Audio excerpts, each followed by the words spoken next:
Hello, church family. John Klein here, and I am thrilled to report and inform you that today we will be talking about gifts. No, not Christmas gifts. Rather, I am talking about a gift that God has given to us through his son, Jesus. And it's not the gift you are expecting. So without further ado, let's unwrap this proverbial gift together by reading from Luke 10, verse 19.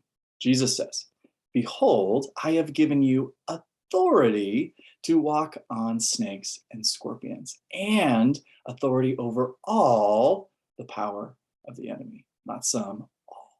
"And nothing will injure you. Nevertheless, do not rejoice in this, that the spirits are subject to you, but rejoice that your names are being recorded in heaven." We, like the 72 church, have been given the gift of authority in Jesus's name.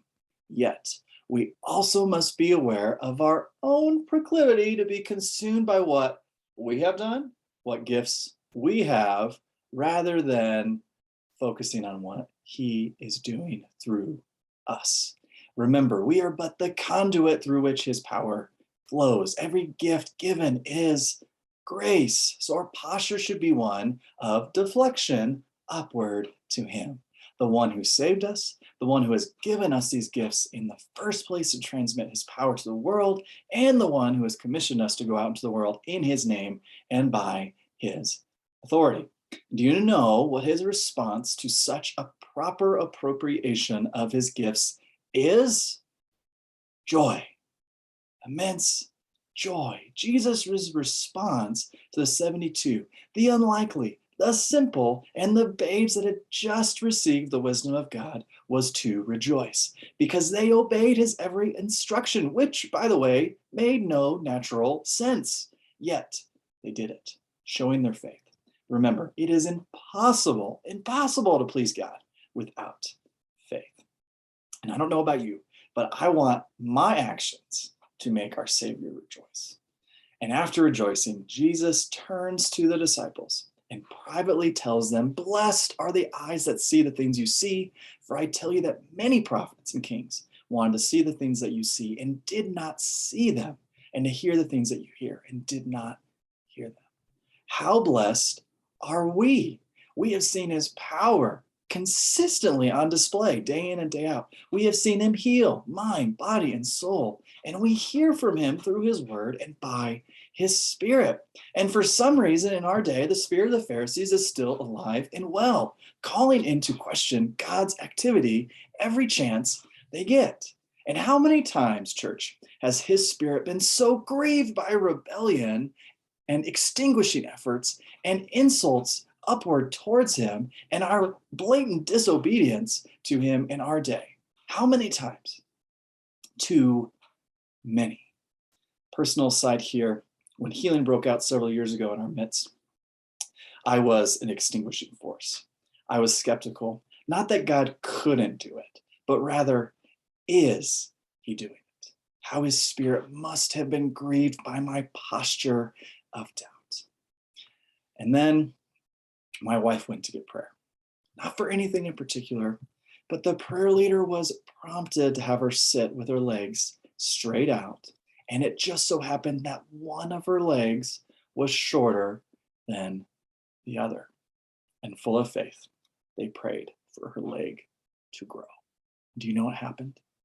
It grew right in front of their eyes, right back to the same length as her other one. And I remember hearing this testimony from my wife's mouth, and everything that had preceded this moment, every healing became real.